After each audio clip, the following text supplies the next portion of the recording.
नमस्कार विद्यार्थी मित्रांनो, मी डॉक्टर विजय शिंदे, सहाय्यक प्राध्यापक अर्थशास्त्र विभाग प्रमुख, गोखले एज्युकेशन सोसायटीचे कला वाणिज्य व विज्ञान महाविद्यालय जव्हार, जिल्हा पालघर.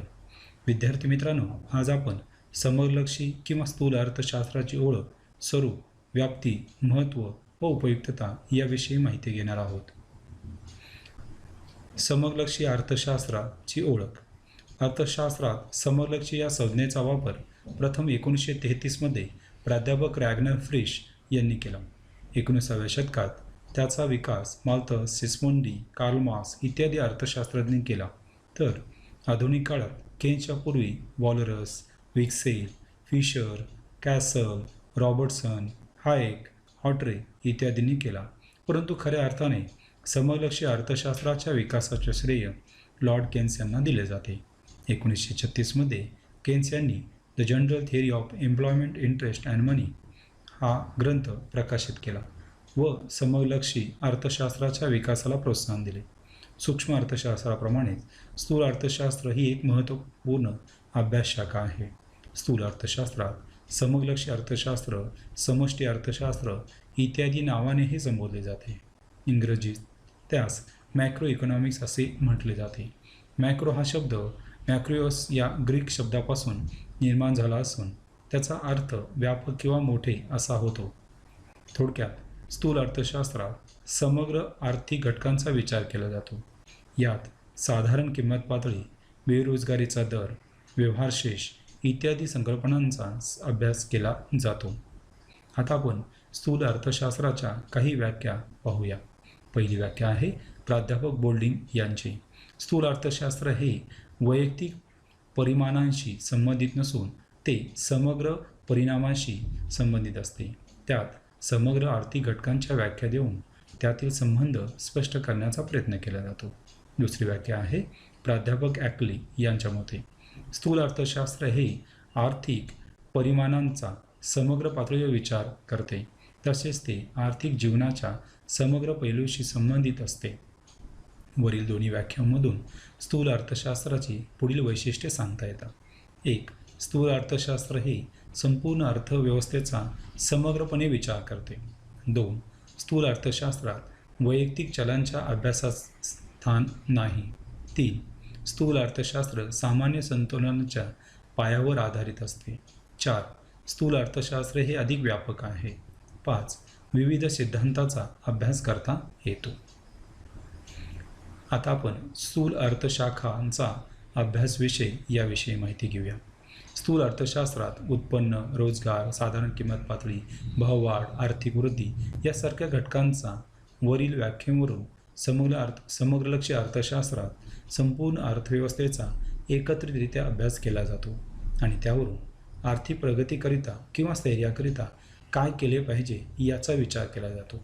अर्थव्यवस्थेच्या एका घटकाची इतर भागांवर क्रियाप्रतिक्रिया होत असते तेव्हा त्याचे परस्पर संबंध काय याचे विवेचन केले जाते. समलक्षी अर्थशास्त्रात विश्लेषणासाठी सामान्य संतुलन पद्धतीचा वापर केला जातो.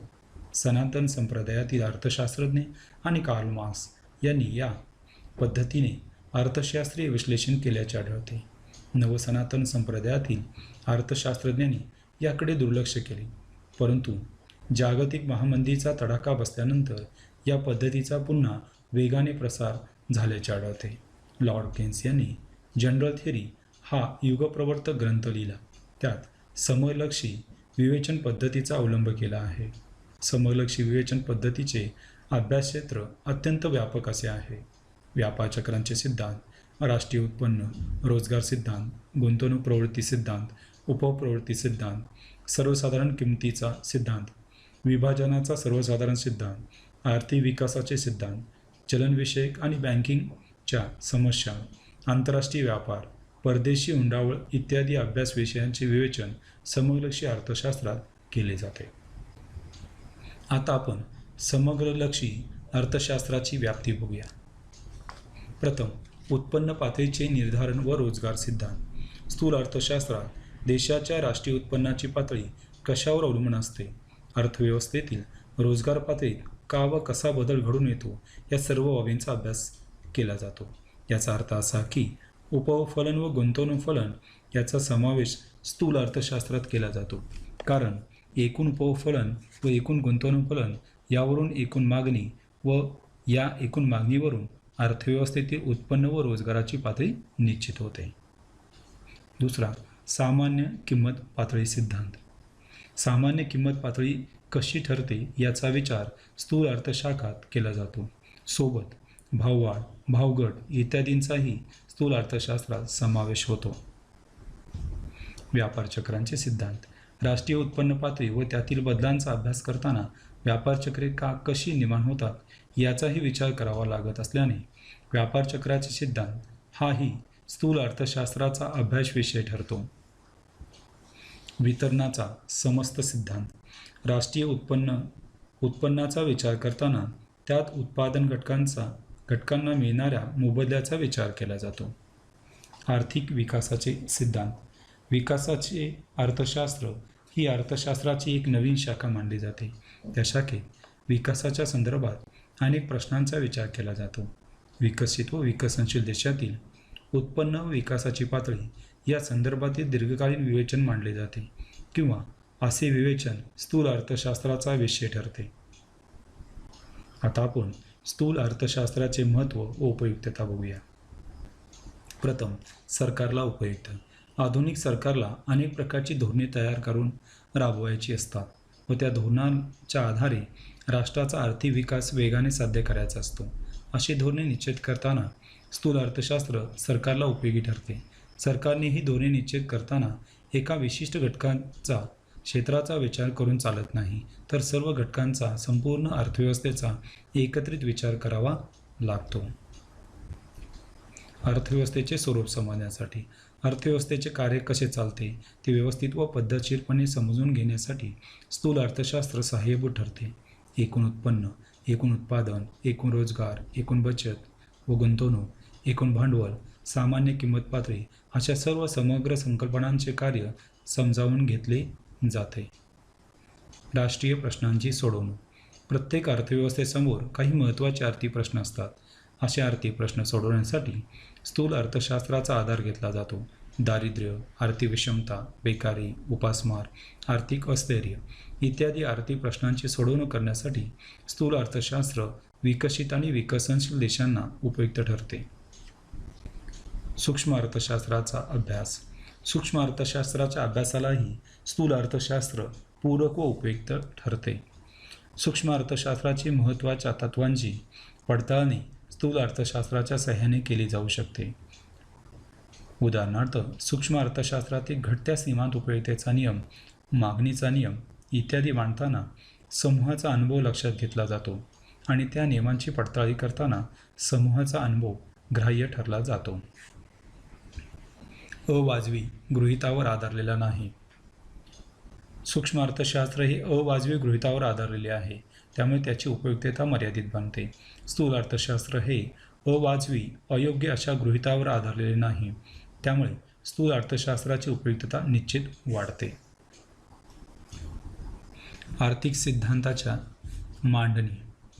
आज स्थूल अर्थशास्त्रात अनेक अर्थशास्त्रज्ञांनी नवीन सिद्धांतांची मांडणी करून अर्थशास्त्र विश्लेषणात मोलाची भर घातली आहे.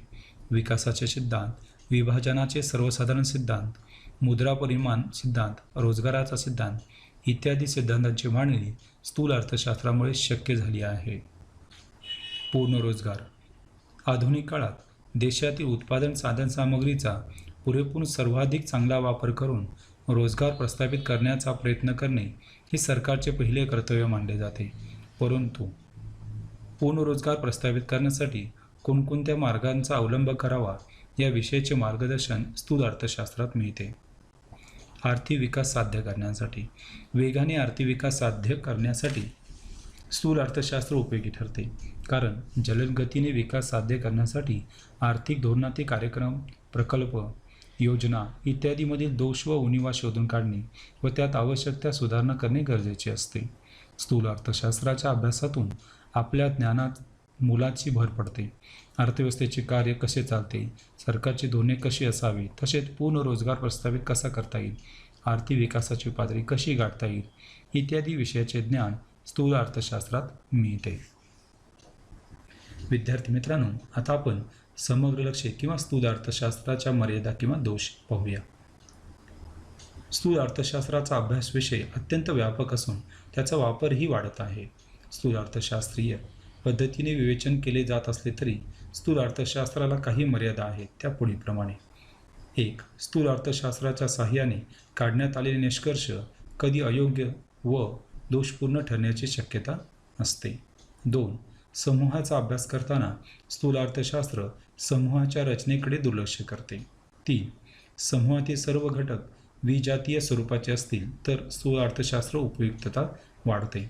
समूहाच्या संदर्भात निष्कर्ष काढताना समूहातील सर्व घटक सजातीय स्वरूपाचे असावे लागतात, परंतु घटक सजातीय असतीलच असे नाही. बऱ्याच वेळा ते विजातीय सुद्धा असू शकतात. 4. स्थूल अर्थशास्त्राच्या सामग्रीचे मापन करताना अनेक संख्याशास्त्रीय व संकल्पनात्मक अडचणी निर्माण होतात. 5. स्थूल अर्थशास्त्राचा वापर संख्याशास्त्रीय माहिती उपलब्धतेवर अवलंबून असतो. पुरेशी संख्याशास्त्रीय माहिती जर उपलब्ध नसेल तर स्थूल अर्थशास्त्राच्या वापरावर मर्यादा पडतात. विकसनशील देशाच्या संदर्भात अशी शक्यता अधिक असते, कारण अशा देशांना पुरेशी व संख्याशास्त्रीय माहिती उपलब्ध नसते. विद्यार्थी मित्रांनो, या संदर्भ ग्रंथ व पुस्तकाच्या आधारे आपण ही संकल्पना समजून घेण्याचा प्रयत्न केलेला आहे. धन्यवाद.